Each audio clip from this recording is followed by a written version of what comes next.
नमस्कार स्टूडेंट्स, कैसे हैं आप सब लोग। आप सबका एक बार फिर से स्वागत है Byju's exam prep IAS Hindi के इस यूट्यूब चैनल पर। आज की इस दैनिक क्विज में जानेंगे कौन कौन से इंपॉर्टेंट क्वेश्चंस हैं जो हमारी प्रीलिम्स परीक्षा के लिए बहुत ज्यादा इंपॉर्टेंट है। सबसे पहले आपको एक इंपॉर्टेंट सूचना, बायजूस एग्जाम प्रेप आईएएस की तरफ से आपके लिए प्रीलिम्स की टेस्ट सीरीज ऑर्गेनाइज कराई जा रही है, जहां पर आपके टोटल 30 टेस्ट होने हैं। पहले 3 टेस्ट बिल्कुल फ्री है। यहां पर आपका लाइव पेपर डिस्कशन होगा, डिटेल्ड उसका एक्सप्लेनेशन आपको दिया जाएगा। हिंदी और इंग्लिश दोनों मीडियम में ये टेस्ट सीरीज हो रही है, ऑनलाइन ऑफलाइन आप दोनों मीडियम में इसको दे सकते हो। यहां पर आपको कोई भी क्वेरी है तो इस हेल्पलाइन नंबर पे कॉल कर सकते हो। इसके लिए आपको क्या करना पड़ेगा, इस वीडियो के डिस्क्रिप्शन में आपको एक रजिस्ट्रेशन लिंक मिलेगा, वहां पर जाके आपको रजिस्ट्रेशन कराना है। इसी के साथ साथ Byju's exam prep IAS Hindi की तरफ से आपके लिए एक और इंफॉर्मेशन है कि आपको कोई भी क्वेश्चन है यूपीएससी के रिगार्डिंग, तो आप 1-to-1 काउंसलिंग सेशन आप अपना बुक करा सकते हैं। इसी वीडियो के कमेंट में जाके आपको एक पिन कमेंट मिलेगा, वहां पर एक गूगल फॉर्म है, उसको जाके आपको फिल करना है। आपको हमारी तरफ से कॉल आ जाएगा, आप अपनी जो भी क्वेश्चंस हैं वो आप अपने पूछ सकते हैं। चलिए अब अपने लेक्चर को स्टार्ट करते हैं। सबसे पहला प्रश्न, निम्नलिखित कथनों पर विचार करना है, कौन से कथन सही है। भारत और म्यांमार एक बिना बाढ़ वाली सीमा साझा करते हैं और इन क्षेत्रों में रहने वाले लोग बिना वीजा के सीमा पार कर सकते हैं। म्यांमार सीमा पर मुक्त संचरण व्यवस्था एफएमआर को दोनों देशों के बीच दोस्ती के संकेत के रूप में 2015 में पेश किया गया था। वीडियो को पॉज करके इसको करने का प्रयास करिए। अब देखिए, जैसा कि आप ये आर्टिकल देख पा रहे हो, फ्री मूवमेंट रिजीम म्यांमार के बारे में यहां पर ये आर्टिकल है, और इसमें देखिए एंड सून के बारे में लिखा हुआ है, यानी कि हमारे और म्यांमार के बीच में जो ये एग्रीमेंट था उसको अब यहां पर खत्म करा जा रहा है। और अब एंट्री अगर आपको इंडिया में करनी होगी किसी म्यांमार के नागरिक को, तो उसको वीजा लेना पड़ेगा। एक्चुअली में है क्या कि आप म्यांमार का बॉर्डर अगर आप देखोगे तो अगर यहां पर म्यांमार आता है और यहां पर हमारा प्यारा भारत आता है, तो यहां पर मणिपुर, मिजोरम, नागालैंड, अरुणाचल प्रदेश, ये 4 राज्य जो हैं ये म्यांमार के साथ सीमा साझा करते हैं। टोटल सीमा 1643 किलोमीटर की है। अब यहां पर क्या था कि बहुत समय से जो इधर सीमा में जो भी गांव वगैरह रहते हैं, जो लोग रहते हैं, उनके दूसरे लोगों के साथ सांस्कृतिक संबंध है, पारिवारिक संबंध है। अब हमने एक बॉर्डर खींच दिया, इससे ऐसा तो नहीं कि 2 देश बट जाएंगे, बट यहां पर लोग इस संबंधों को विच्छेद ना हो पाए, इसमें कोई दूरियां ना आ पाए, इस वजह से ऐसा बोला गया था कि दोनों तरफ से 16 किलोमीटर का जो डिस्टेंस है वहां पर लोग बिना वीजा के एक दूसरे की तरफ जा पाएंगे।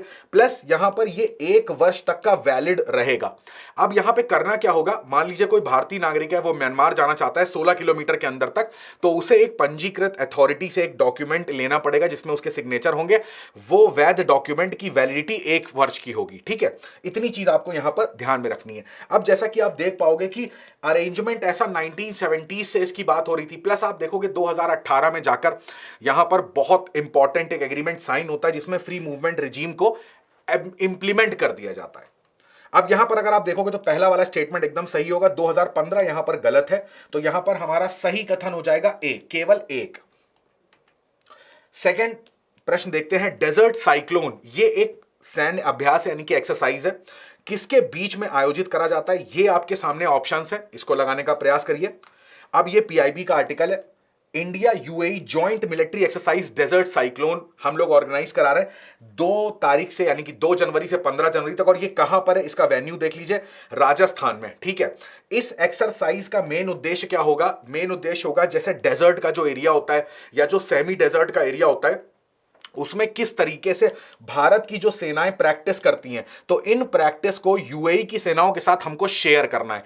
आप हमारी प्रैक्टिस देखिए, हम उनकी प्रैक्टिस देखेंगे, और दोनों के बीच में इंटर ऑपरेबिलिटी बढ़ती है, जिससे कि कभी कोई एक ऐसा मिशन है जहां पर इंडिया और यूएई एक साथ परफॉर्म करते हैं, तो दोनों के बीच में एक सामंजस्य होना चाहिए। इसके अलावा आप देखोगे सर्वेलेंस सेंटर की बात करें, कॉर्डन सर्च ऑपरेशंस की बात करें, तो इन सब के बीच में भी एक्सरसाइज यहां पर होगी। इन सब विषयों को लेकर किस तरीके से काउंटर टेररिज्म करा जा सकता है, क्या करा जा सकता है। इसी तरीके से आपको यह भी याद रखना है, एक और एक्सरसाइज होती है इंडिया और यूएई के बीच में, जिसको बोलते हैं जायद तलवार, और ये किसके किसके बीच में होती है, ये नेवी के बीच में होती है। इंपॉर्टेंट एक्सरसाइज है, तो इन दोनों को याद रखिएगा।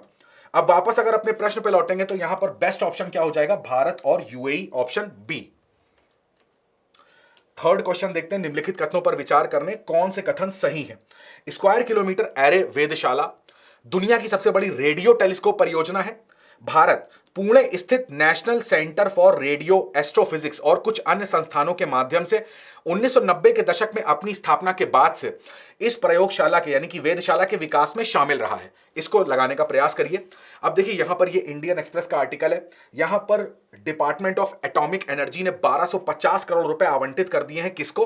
पुणे के अंदर एक इंस्टीट्यूट है जिसका नाम है national centre for radio astrophysics. अब ये किसका हिस्सा बनने जा रहे हैं? ये SKA का स्क्वायर किलोमीटर जो एरे टेलीस्कोप है इसका हिस्सा। अब चूंकि इसका उद्भव जब 1990 में हो रहा है तभी से भारत इसके साथ जुड़ा हुआ है।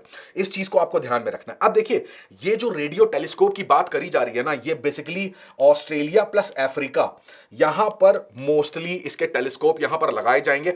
दूसरा, यहां पर रेडियो टेलीस्कोप का मतलब क्या होता है? जब भी हम लोग रेडियो टेलीस्कोप की बात करते हैं तो इसको ध्यान रखिएगा, ये जो टेलीस्कोप होते हैं ये बेसिकली गैसेस को भी डिटेक्ट कर लेते हैं। तो जहां पर ब्रह्मांड में जाने पर बहुत सारा धूल कण आ जाता है, धूल कण के पीछे क्या है या इसका ओरिजिन कैसे हुआ, ये सब का पता हमको नहीं लगा पाते नॉर्मल जो टेलीस्कोप होते हैं। तो यहां पर किस टेलीस्कोप की सहायता हम लोग लेते हैं? रेडियो टेलीस्कोप की। ये धूल को भी यानी गैसेस को भी क्या करते हैं? उसका भी अध्ययन करते हैं। तो हमारे लिए रेडियो टेलीस्कोप यहां पर लगाए गए जिससे ब्रह्मांड की उत्पत्ति वगैरह में और ज्यादा यहां पर जो है रहस्य सामने आएंगे। तो इसको आपको याद रखना है, square kilometre array observatory SKAO ये क्या है। अब अगर इसमें आप देखेंगे तो पहला वाला कथन एकदम सही हो जाएगा, दूसरा वाला कथन भी सही हो जाएगा। तो बेस्ट ऑप्शन है हमारा C, 1 और 2 दोनों। अब अगर रेडियो आप बात करते हो ना कि रेडियो वेव्स की जब बात करते हैं हम लोग, तो 1930 के दशक में, ये भी बेसिक पॉइंट आप याद रखिएगा, पहली बार हमने डिटेक्ट किया था। तो उस दौरान से ही हम रेडियो टेलीस्कोप पे ज्यादा फोकस करने लग गए हैं। क्वेश्चन नंबर 4 देखते हैं। निम्नलिखित कथनों पर विचार करने कौन से कथन सही हैं? घरेलू हवाई यातायात अभी भी महामारी से उबर नहीं पाया है और महामारी पूर्व के स्तर पर बना हुआ है। भारत दुनिया का सबसे बड़ा विमानन बाजार है। अब देखिए इसको लगाने का प्रयास करिए। ये इंडियन एक्सप्रेस का आर्टिकल है, India's domestic air passenger traffic at record high in 2023। ये देखिए यहां पर एक डेटा सामने आया है कि 2023 में जो डोमेस्टिक फ्लाइट्स होती हैं यानी कि भारत की जो टेरिटोरी है उसके अंदर जो फ्लाइट्स मूव कर रही हैं, यहां पर बोला गया है कि अगर आप 23 का देखोगे तो 15.2 करोड़ 15 करोड़ के आसपास पैसेंजर ने फ्लाई करा है, जिसने अपने 2019 के रिकॉर्ड को यानी कि जो मतलब कोविड का एरिया था उसमें 14 करोड़ के रिकॉर्ड से 1 करोड़ ज्यादा, तो उसका रिकॉर्ड हमने ब्रेक कर दिया। तो जैसा कि बोला जा रहा था कि महामारी के बाद जो पैसेंजर्स हैं वो कम ट्रेवल करेंगे, हवाई यातायात का जो फैसिलिटी उसको कम यूज करेंगे, तो ऐसा बिल्कुल भी नहीं हुआ है। यहां पर हमने प्री कोविड के रिकॉर्ड को भी ब्रेक कर दिया है। इसी आर्टिकल में यहां पर साफ साफ लिखा हुआ है, India is the third largest and fastest growing aviation industry. अब अगर इसी आर्टिकल को देखें तो यहां पर देखोगे आप तो पहला वाला कथन गलत हो जाएगा क्योंकि हमने तो रिकॉर्ड तोड़ दिया ज्यादा पैसेंजर्स का। दूसरा, सबसे बड़ा नहीं है, यहां पर थर्ड पोजीशन इंडिया की आती है, तो ये वाला कथन भी गलत हो जाएगा। तो बेस्ट ऑप्शन क्या होगा? D, ना तो 1 ना ही 2। 2023 के प्रीलिम्स का प्रश्न है, किस अधिनियम द्वारा बंगाल के गवर्नर जनरल को भारत के गवर्नर जनरल के रूप में नामित किया गया था? आपके सामने ये ऑप्शन है, काफी ज्यादा बेसिक और स्टैटिक प्रश्न है। मॉडर्न हिस्ट्री में हमेशा कहता हूं सबसे ज्यादा फोकस करिए मॉडर्न हिस्ट्री के जो ये कॉन्सेप्ट्स होते हैं, स्पेशली 1857 की क्रांति के बाद से जो भी इवेंट है, जो भी आंदोलन है, उनको बहुत अच्छे से आपको पढ़ना है। तो अगर इस क्वेश्चन को ध्यान से देखोगे तो इसका बेस्ट ऑप्शन क्या हो जाएगा? 1833 का जो चार्टर अधिनियम था उसमें बंगाल के गवर्नर जनरल को भारत का गवर्नर जनरल घोषित करा गया था। तो अगर भारत के गवर्नर जनरल फर्स्ट कौन थे तो विलियम बेंटिक यहां पर उत्तर होगा। इसको भी आपको ध्यान में रखना है। आज का तथ्य काफी इंटरेस्टिंग है, ज्वालामुखी पर्यटक और लावा चेजर। ये देखिए द हिंदू का आर्टिकल है, volcano tourist and who why to catch eruptions on Iceland. देखिए आजकल टूरिज्म के नए नए सेक्टर निकल के आ रहे हैं। अभी स्पेस टूरिज्म की बात हो रही थी, तो आदमी अपने खर्चे से अपने पूरा टिकट खरीद के बाकायदा स्पेस में जाते हैं, 1-2 दिन वहां पर विजिट करते हैं, फिर वापस आते हैं। एक आपने देखा कि सबमरीन के माध्यम से जो टाइटैनिक जहाज डूबा था उसको देखने तक चले गए थे, हालांकि वहां पर लोगों की मौत हो गई थी। एक नया टूरिज्म का सेक्टर सामने आया जिसको बोल रहे हैं ज्वालामुखी पर्यटन या वॉल्केनो टूरिस्ट। अब इसमें देखोगे जिस तरीके की ये फोटो है, ये नेशनल ज्योग्राफिक की वेबसाइट से मैंने ली है, तो इस फोटो से आप समझ पाओगे देखोगे, यहां पर आप देखोगे जो वॉल्केनो इरप्ट हो रहे हैं, ज्वालामुखी का उद्गार होता है लावा का, तो उसको देखने के लिए, उसको फोटो उसकी खींचने के लिए, उसके साथ सेल्फी खींचने के लिए लोग इस तरीके से यहां पर जाते हैं। जैसे आपने देखा कि आइसलैंड की बात करें तो काफी ज्यादा इसका नाम आया था कि आइसलैंड की अगर टोटल पॉपुलेशन है, टोटल पॉपुलेशन 4 लाख के आसपास है, बट वहां पर 30+ से ज्यादा वॉल्केनिक एक्टिविटीज होती हैं। तो एक बंदा था, लंदन की एक रहने वाली थी, तो वो बाकायदा टिकट बुक करा के आइसलैंड की राजधानी में जाती हैं और वहां पर इस तरीके के दृश्य को देखते हैं। तो लोग ये सब चीजें कर रहे हैं। अब यहां पर जाहिर सी बात है, जो रिस्क होता है जान का वो तो रहता ही है, बट आप देखोगे लोगों के अंदर इस टूरिज्म का भी क्रेज बढ़ा है। अब यहां पर क्या है कि आइसलैंड की जो गवर्नमेंट है वो यहां पर व्यक्तियों को इवैक्यूएट करती है, ठीक है, जो लोकल के लोग हैं उनको यहां पर हटाती है कि आप यहां से दूसरी जगह ट्रांसफर हो जाओ, बिकॉज वॉल्केनिक इरप्शन हो रहा है, लावा निकलेगा तो उससे आपको नुकसान होगा। बट दूसरे देशों से पर्यटक यहां पर इन सब चीजों को देखने आते हैं। इसी के साथ साथ यहां पर एक वर्ड यूज हुआ जिसको बोल रहे हैं यहां पर लावा चेजर। इसका क्या मतलब है, आप देखोगे यहां पर जिस तरीके से लोगों की भीड़ लगी है और ये इतना गर्म गलित पदार्थ लावा आपके सामने दिख रहा है। यहां पर ऐसा बोला गया कि जैसे ज्वालामुखी आप देखते हो ना, तो उसके ऊपर एक क्रेटर होता है, तो लोग क्या कर रहे हैं कि बाकायदा पर्वत पर पूरा ट्रैक करके जा रहे हैं, और जो क्रेटर है जहां से उद्गार होगा लावा का ना, तो वहां पर क्रेटर के चारों तरफ राउंड राउंड इस तरीके से घूमना, फोटो शूट करना, सेल्फी लेना, तो इन सब को भी लोग फॉलो कर रहे हैं। वो बहते हुए लावे को फॉलो करते हुए देखना चाहते हैं और उसकी पिक्चर लेना चाहते हैं, तो इनको बोलते हैं लावा चेजर। तो ये शब्दावलियां जरूर से जरूर ध्यान रखिएगा।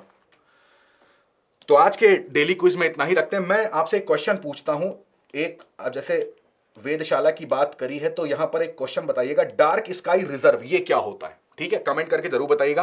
कमेंट करिएगा आज का डेली क्विज सेशन आपको कैसा लगा। आपसे मुलाकात होगी अगले डेली क्विज में कुछ और डिफरेंट और इंपॉर्टेंट क्वेश्चंस के साथ। तब तक आप अपनी पढ़ाई करेंगे, स्वस्थ रहेंगे और अपने माता पिता का बहुत सारा ध्यान रखेंगे। आप सभी का बहुत बहुत धन्यवाद। जय हिंद।